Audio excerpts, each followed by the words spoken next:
Halo, assalamualaikum warahmatullahi wabarakatuh. Kembali lagi di Rehan YouTube channel. Hari ini saya akan mempresentasikan sebuah pengembangan teks eksposisi yang bertemakan penyebab utama kerusakan alam yang disebabkan oleh manusia. Sebelum masuk ke dalam materi, saya akan memperkenalkan saya terlebih dahulu. Nama saya Raihan Nofriansyah dari kelas 10 IPA 1 SMA Negeri 2 Kota Jambi, dengan guru bahasa Indonesia Ibu Rahayu Kasinta S.Pum MPD. Kembali ke topik, kenapa manusia ya? Kondisi bumi saat ini sangat memprihatinkan. Selain faktor alami seperti kerusakan gempa bumi dan kerusakan bencana alam lainnya, kerusakan juga ditimbulkan oleh manusia itu sendiri. Manusia melakukan kerusakan alam demi kepentingan pribadi tanpa memikirkan dampak-dampak yang ditimbulkan di kemudian hari. Kerusakan dilakukan di darat, di laut, dan di udara. Karena hal ini dapat mengancam kerusakan makhluk hidup yang ada di bumi, termasuk manusia itu sendiri. Sebagai contoh, kerusakan manusia yang merusak alam seperti pembakaran hutan, pembuangan limbah di sungai, dan emisi gas rumah kaca, serta banyak kerusakan alam lainnya yang diperbuat oleh manusia. Indonesia menjadi pusat perhatian dunia.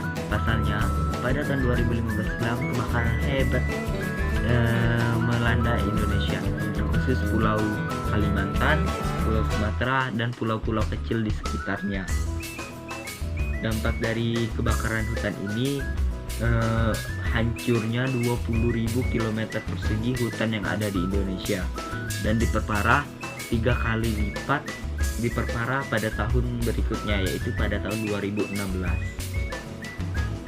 Efek dari pembakaran hutan ini bukan hanya berdampak di Indonesia, melainkan asapnya juga menyebar ke seluruh negara Asia Tenggara seperti Malaysia, Singapura, Brunei Darussalam, dan negara-negara Asia Tenggara lainnya. Perilaku pembakaran hutan yang dilakukan perusahaan seringkali mengambil jalan pintas yang mudah, efisien, dan memiliki cepat waktu, seperti pembakaran hutan yang jelas-jelas efeknya sangat berefek bagi manusia itu sendiri dan keberlangsungan hidup yang ada di bumi. Pencemaran juga berefek kepada perairan. Perusahaan juga banyak membuang limbah pabriknya ke sungai tanpa memikirkan efek dan konsekuensi yang akan terjadi. Data dari Kementerian Lingkungan Hidup dan Kehutanan menyebutkan bahwa Indonesia memproduksi 65 juta ton sampah pada tahun 2016 dan meningkat menjadi 67 juta ton sampah pada tahun berikutnya, yaitu tahun 2017. Indonesia sebagai jumlah penduduk terbanyak kelima di dunia menghasilkan persoalan lanjutan bagaimana memproduksi dan membuang sampah kemudian, yang menghasilkan persoalan lanjutan memproduksi sampah dan pembuangannya. Sampah yang dibuang ke sungai dapat menyebabkan penyumbatan air, dan diperparah dengan curah hujan yang tinggi menyebabkan air sungai meluap. Permasalahan lainnya juga berada di pencemaran udara, yaitu emisi gas rumah kaca yang menghasilkan pemanasan global dengan meningkatnya suhu rata-rata atmosfer yang ada di bumi ini. Adapun dampak yang ditimbulkan dari efek pemanasan global ini seperti rusaknya ekosistem makhluk hidup dan tenggelamnya pulau-pulau kecil yang ada dikarenakan mencairnya kutub yang ada di es yang ada di kutub. Sedangkan penyebab utama terjadinya pemanasan global adalah manusia itu sendiri, dengan pertumbuhan populasi, teknologi, dan industri menjadi hal penyebab utama pemanasan rumah kaca. Masalah kerusakan alam tentu dapat merusak keseimbangan kehidupan makhluk hidup, tak terkecuali umat manusia. Untuk mengurangi bahkan mengatasi masalah kerusakan alam yang disebabkan oleh manusia, diperlukan kesadaran dari manusia itu sendiri dengan tidak merusak alam serta dengan menjaga lingkungan. Ada beberapa solusi dalam pelestarian mesti melakukan kegiatan daur ulang sampah dengan 3R, rehabilitasi, tebang pilih, dan tidak membakar hutan dan tidak membuang limbah pabrik ke sungai. Dan perlu adanya ketegasan sanksi yang tegas dari pemerintah dengan terhadap para pelanggar dan pelaku kerusakan alam agar bumi kita terhindar dari kerusakan alam. Nah, setelah membaca teks eksposisi yang saya sebutkan tadi, saya akan mengembangkan teks tersebut agar lebih mudah dipahami. Apa yang perlu didiskusikan? 1. Apakah gagasan yang disampaikan para penulis tentang teks tersebut? 2. Argumen apa yang mendukung penulis terhadap teks tersebut? 3. Rekomendasi apa yang disebutkan oleh para penulis? Oh iya, saya rasa teman-teman pasti banyak yang belum tahu apa itu teks eksposisi dan juga struktur teksnya. Maka dari itu saya akan memberitahu teman-teman semua tentang apa itu teks eksposisi dan strukturnya agar lebih mudah mengembangkan teks tersebut. Oke, silakan dengarkan percakapan antara Budi dan Nurfuah.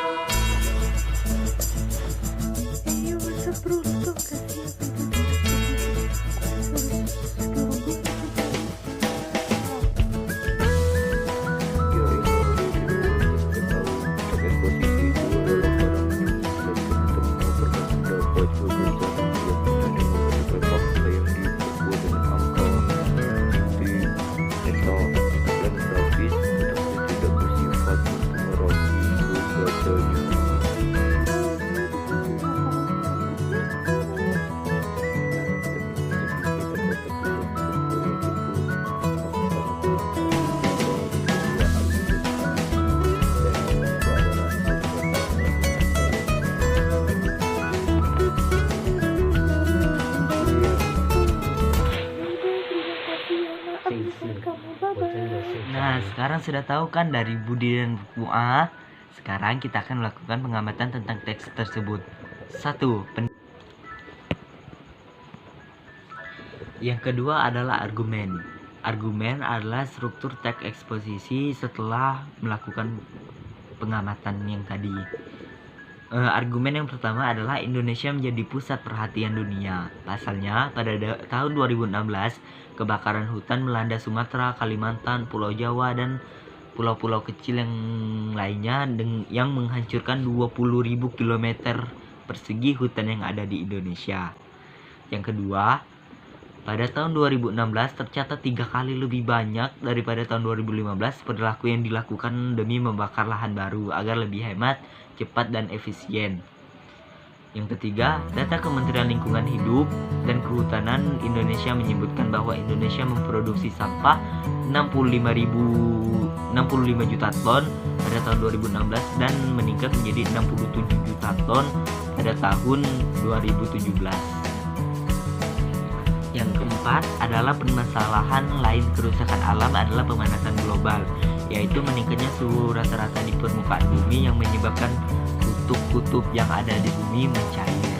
Yang ketiga adalah rekomendasi.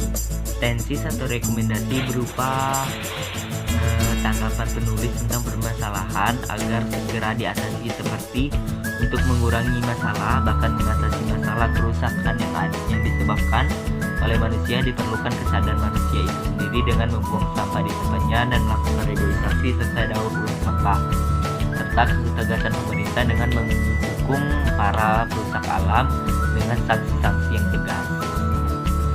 Nah, teks sudah, pengertian sudah, penelitian juga sudah. Sekarang kita masuk ke kesimpulan.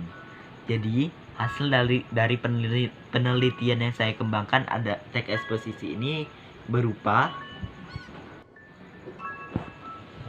pernyataan pendapat. Keadaan bumi saat ini sangat memprihatinkan. Kerusakan alam yang membuat dampak buruk bagi bumi dan ekosistem lainnya.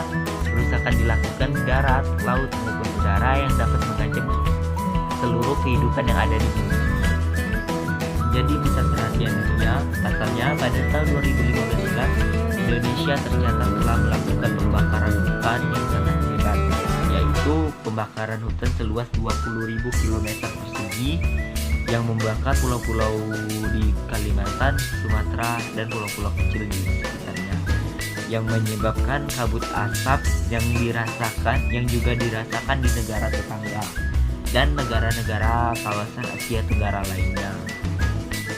Pencemaran juga tidak dilakukan di darat, dan pencemaran tidak dilakukan di darat, tapi juga dilakukan di air dan udara. Contohnya dengan membuang limbah ke sungai dan yang tidak memperhatikan kelestarian alam yang ada, melakukan emisi gas rumah kaca serta pembakaran hutan dan bencana dan kerusakan alam lainnya yang ditimbulkan oleh manusia. Catat pada tahun 2016 Indonesia memproduksi hingga 65 juta ton sampah dan meningkat menjadi 67 juta ton sampah pada tahun 2017. Jumlah yang sangat banyak ini menghasilkan persoalan lanjutan produksi sampah yang sampai saluran air yang menyebabkan banjir dan yang diperparah dengan curah hujan yang sangat tinggi. Masalah kerusakan alam seperti ini menimbulkan kerusakan yang sangat fatal bagi seluruh makhluk hidup tak terkecuali umat manusia. Untuk itu diperlukan kesadaran bagi umat manusia untuk tidak membuang sampah di sungai, melakukan kegiatan daur ulang seperti 3R, melakukan tebang pilih, tidak membakar hutan, dan membuang sampah di tempatnya. Dan kerjasama dengan pemerintah dengan memberikan sanksi tegas untuk perusak alam seperti sekarang ini. Alhamdulillah, presentasi kita hari ini setelah selesai. Mohon maaf jika saya ngomongnya terbata-bata, banyak kesalahan. Saya akhiri dengan wassalamualaikum warahmatullahi wabarakatuh. Terima kasih.